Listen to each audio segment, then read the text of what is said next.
Maybe the soldiers at the front have gone smell deaf, so maybe they're just banking on everything smelling bad and them having like a dead palate to try this stuff. But some of the stuff is like really insulting. At the onset of the war, the Ukrainian military really didn't have really defined means of distribution in terms of food. So they relied sort of on civilian populations and things like that, grocery store chains and existing lines. But now that things have sort of been refined a bit, we have canned food that has been made specifically for the Ukrainian armed forces. So they're not really reliant on grandma sending them canned foods and small-scale production. They've tapped into sort of existing factories and production facilities in Ukraine, and they have made food specifically for the Ukrainian military. We're going to get into the canned foods. The most important indicator here is it says right there, not for resale. So this is canned food that has been manufactured specifically for the armed forces of Ukraine. All of these cans will have that indicator here just to show that this has been produced under contract with the Ukrainian military and for the armed forces of Ukraine specifically. It's also important to remember that there have been a wide variety of canned foods that have been sent to the front that are not manufactured under contract. This is just specific to this video, and because I think that it'll be really interesting to show you guys how people eat at the front. So here we have, this is beef with pearl barley. Yum yum. We have canned sardines, another absolute delicacy, not for resale. This is one that I'm actually quite interested to try. This is shproti. So this is one of the most beloved canned foods in all of the former Soviet sphere, not for resale. This is buckwheat with beef. This feels like a brick, so I don't know how good this is going to be. Even the picture here looks a little bit depressing. Like, look at that. It's like food for a retirement home or something. So not super excited about this, but you know, if it's good enough for our guys at the front, it's good enough for me to try on YouTube. Here, this is tushonka. This is prototypical standard sort of Slavic fare. I believe that this has other ingredients in it as well. Yeah, this has pork, onion, salt, pepper, black pepper, and bay. So sort of a kind of a standard one, but I am seeing rice here. I think they've done that just for the picture, but I don't think that that's going to be in the can itself. Here we have something very special and very magical. This is caviar, but not that caviar. This is caviar made from eggplant. So basically what this is it's just eggplant that has been roasted and then blended to create this slurry. It looks a lot like baby food, but some of it can be quite good. This can looks a little worse for wear, so I'm not really excited about trying this, but you know, I guess we'll give this a go as well. And then just another can of sardines. Since this one is smaller, I might try this one instead of the larger can, just so that I don't have a lot of excess material. But this is just another can that is marked not for resale. Additionally, a lot of guys at the front will have this Prozora water. If you watch any videos from the front, you'll typically see these bottles in trenches and things. So I don't think that there's an exact contract with this company, but it does seem that this is provided to soldiers more often than any other water. Then we have this bad boy right here. So these are pickled tomatoes. So when I went out east to spend some time with some of the soldiers there, I tried some of these in the giant jars. There are a lot of factories that sort of make them for soldiers at the front, and these are actually incredible. So hopefully this can lives up to that, but I'm really excited to try these too. And then we have sort of the dark horse of the canned foods of the ZSU. So this is a giant military-grade jar of pickles. Of course, the Ukrainian military wouldn't send its boys out to the front without giant jars of pickles. As much as Ukrainians love pickled everything, this is probably one of the more in-demand things, and it is absolutely massive. So we'll probably get into this last, just because it might make a mess. So I've opened this pearl barley contraption just to see what this might be inside of here.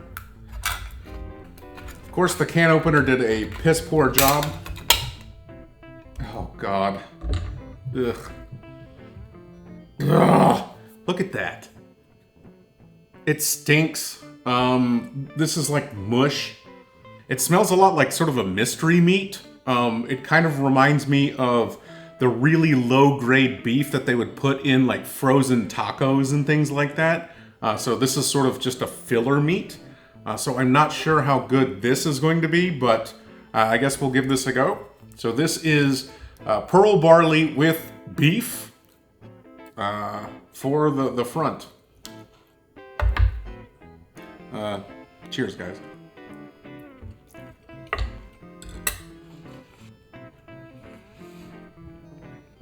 So to be honest, I really expected way worse from this. This is actually quite good. I thought that the pearl barley would be boiled into oblivion and sort of textureless, and I thought that it was just going to be sort of like a brick. But the texture of the barley is really nice. It's very underspiced, though. All I feel is sort of salt.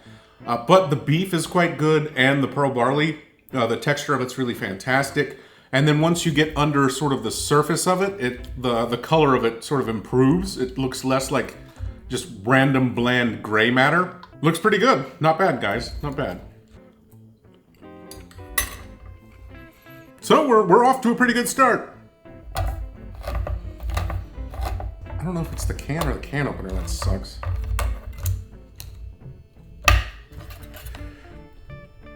Hooray! Okay, so this looks like just standard tushonka. If you saw my stalker video, then you know that this is sort of just what it looks like.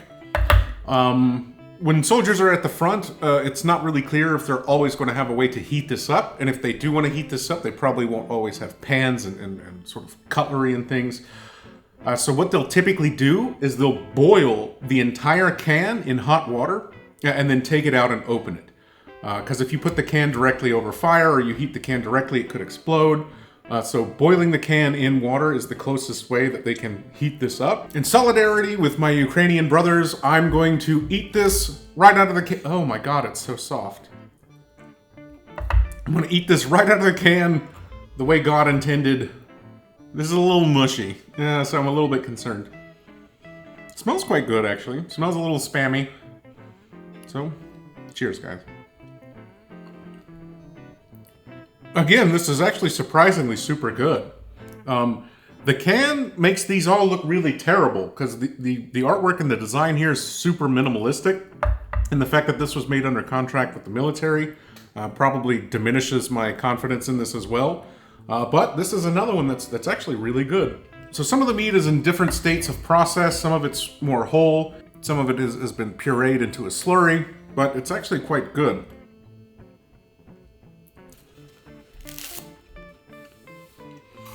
So we're going to give this water of the front a taste. Water, excellent.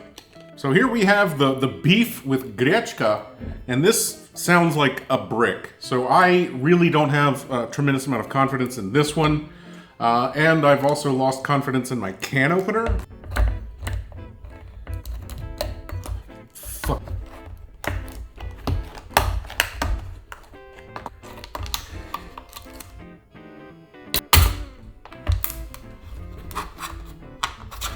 Solutions-oriented approach, I guess. Now there's buckwheat all over the place. So here we have the absolutely mangled lid, courtesy of 3 failed can openers. But the buckwheat actually looks really well prepared. Typically buckwheat, when made in Ukraine, is sort of cooked until it kind of explodes or it becomes so bloated that it's basically mush. But this still has retained its texture. And it looks like the beef has been pretty evenly incorporated into the kasha itself. Oh, there's a big piece. There we go. That's the money shot. That's what we're here for. So this feels a little jellied, and not in a way that like heating would remedy. It feels bizarre, like cartilage almost. This is not a quality cut of meat. But we're going to get into this. It has that earthy, woody stink of buckwheat that I hate, but Ukrainians love.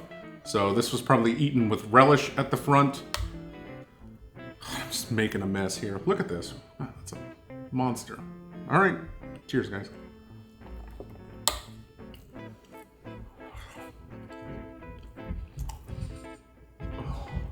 Not only is the buckwheat taste off-putting, but that's sort of a personal thing. The quality of the meat in this can is horrible. Maybe it's because beef is more expensive and they just use sort of the castaway bits. But this would have me more upset than usual that I am fighting for my independence. So this is gross. Beef with buckwheat was a terrible swing and a miss. Just really awful in terms of the quality of the meat, but at least the buckwheat was properly cooked, so I guess that's positive. Oh boy, red sauce in my sardines. Yum yum. This is probably another case of I should have read before I opened it. Yes, in this almost illegible, inaccessible text, it says Atlantic sardines and tomato sauce. I think that they almost camouflaged this intentionally. Oh god, it's like soup. It's so liquid. It's all liquid. A lot of it's just sort of falling apart. There are like 3 whole pieces of the fish here. God, it stinks. The tomato sauce is too thin and it's just making the fish smell weird. It's not adding anything. So there's no additional complexity. And obviously this fish hasn't been gutted, so it's just got all of its little bits inside of it as well. So just sort of a note, I don't like canned fish in general. Usually, so this is probably going to be vile. It looks disgusting, smells disgusting. Cheers.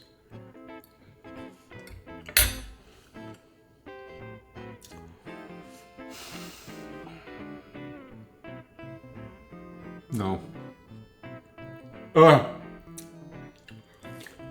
I feel like the tomato was just there in name alone. It really adds nothing to it. The fish is so incredibly dry for being so wet. There's bits that sort of crunch inside of it.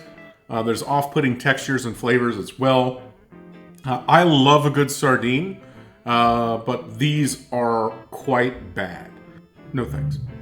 So as I just said that I don't really appreciate canned fish, this is a canned fish that I kind of do like, although it sounds very, very, very liquid. So this is szproty, but this is a product of Ukraine. Typically the good szproty is from the Baltics. I'm not really sure what to expect from this. Oh, it's the first can that, like, damn it. A piece of shit. Okay, so right off the bat, this is gross. So this is just way too liquid. There should be a viscous, thick nature to it. It should be oil. This looks like water. So there's a sheen of oil to it, which I guess is kind of unavoidable when you're eating fish anyway.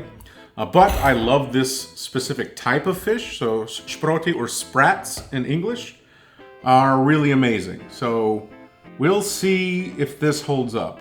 So you eat the thing whole. Smells like synthetic smoke, not like it's been actually smoked. Looks weird, smells weird, probably tastes weird. So, cheers, guys.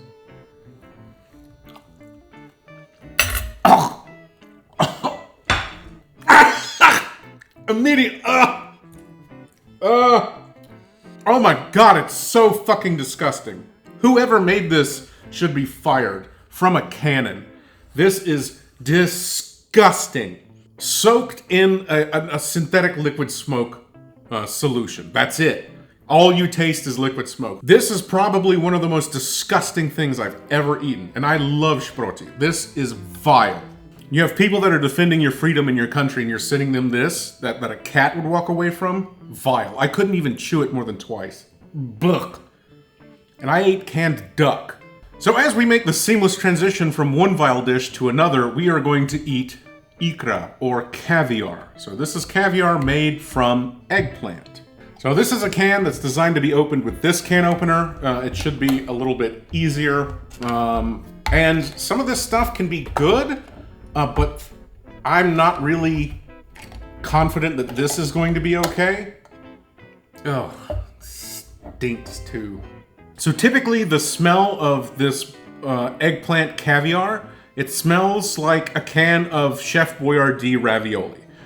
So when you open the can and you smell it, it's got that really specific smell. It's not pasta smell, but maybe some of us connect that in our minds. But it smells like this. I think that maybe there's eggplant filler in Chef Boyardee, because the texture looks the same as sort of the sauce as well. But this smells a little off. It smells more synthetic. It doesn't have any spice aroma to it. If anything, the smell is a bit lacking. And since no one eats this just plain, I'm going to have some with bread and get into this. Okay, so under the surface, it's a bit thicker. That's the texture. It's like baby food. Cheers.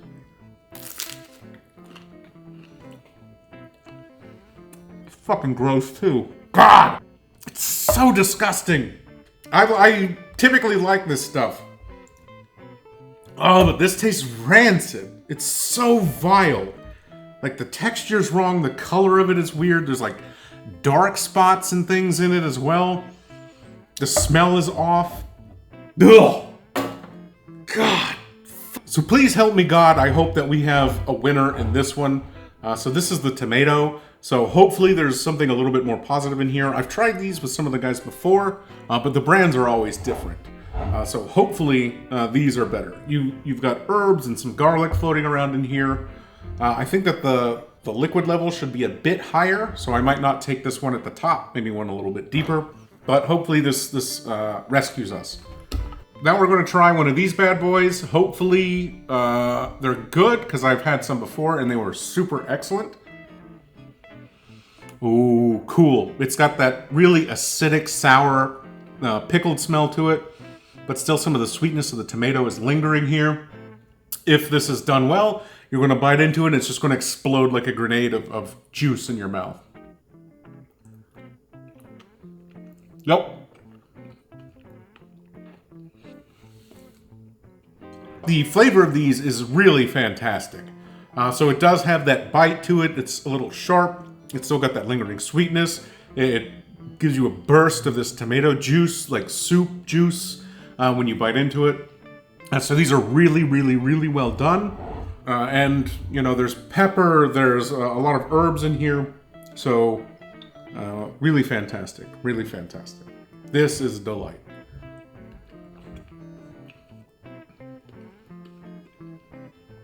So we're going to laugh in the face of God one more time as I try to open a can with this can opener.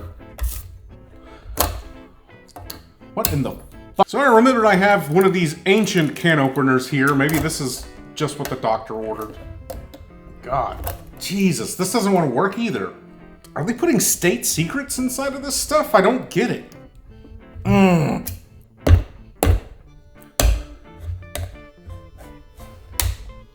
This was supposed to be just a prop. Alright, so I don't know why I've had 3 can openers fail on various cans today. It just seems like these don't want to be opened. For what it's worth, the pickles actually look super good.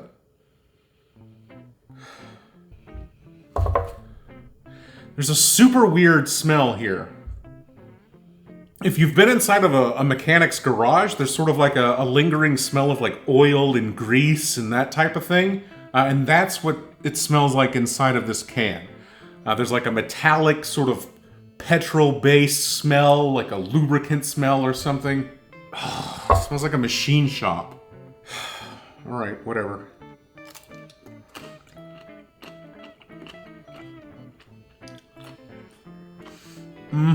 The texture of these is incredible. It's really fantastic, but there's just something off in the brine. I don't know if the lining of the can has failed or what, but something's wrong with this. Even the color looks a little bit off. It's got like a reddish tint to it or something. Yeah, it smells like a machine shop. So, I have to say that I am beyond disappointed. This has been probably the most disgusting session of canned foods that I've ever tried, ever. So this also includes a lifetime of growing up eating really weird canned foods from the US South. This includes traveling the world and eating canned foods all over the place. So for what it's worth, these two are okay. The one with the pearl barley was actually quite nice. It was surprisingly good. And then the pork here was actually, visually it looks horrific, but the taste and texture was really good. So I do think that if this was heated up, it would be fantastic, and this could be good sort of at any temperature. Whoever has to eat this stuff, I'm really sorry, guys. But as I mentioned, soldiers have really basic palates. The conditions and the stress that they're under really makes them sort of not care as much about where the stuff comes from. It's better for them to have calories in general than to go without. So any degree of food is better than none. But I really do think that we should be providing guys at the front with better food than this. So since I wouldn't feel good generating any degree of profit off of this due to where it came from and the nature of what made this video possible, so any money that I make from this video, I'm going to donate to soldiers at the front. I'm probably going to donate to Lyosha's unit. So a big thanks to the soldiers that sent me this stuff. I really appreciate you guys helping me out and making this video. Hopefully we can share some awareness. I'll include a link to United 24. It's a good place to donate. And then again, any money that's generated from this video will be sent to soldiers at the front. We had a bit of a look at sort of outside procurement for the military, but what about the food that the military itself makes? And I'm talking more about MREs. So these are foods that are designed to be stored long term and then eaten under any condition. And these are guys that are typically at the very tip of the spear. So we would really need to look at those if we'd want to understand how those soldiers live. And luckily, I have one. So this is a Ukrainian MRE for the Ukrainian Armed Forces. And I think that it would be really interesting to compare it to a Russian MRE. So I think it would be worth taking a look at both of these, maybe doing a head-to-head competition to see which army makes the best MREs. So this was captured outside of Kharkiv and then sent to me by another unit that I helped. And I think that this would be really interesting to do a head-to-head competition. So if you want to check out that video, it'll be coming out sometime in the future, so make sure you're subscribed so you can see that coming. So what was supposed to be a lighthearted and slightly funny, and then maybe a mildly gross trip through what a Ukrainian soldier would eat, kind of took a dark turn and became really vile. I expected slightly better, but I hope that you guys enjoyed the video. I have a bunch more videos planned now that it's summertime and sort of produce is in full swing. So some recipes coming up, a lot of things around pickling, some other canned food videos as well. So please stay tuned. And thank you guys very much for watching. And as always, thank you guys so much for supporting the channel. And until next time. God, I still smell all the fish and the disgusting. It's just so nasty.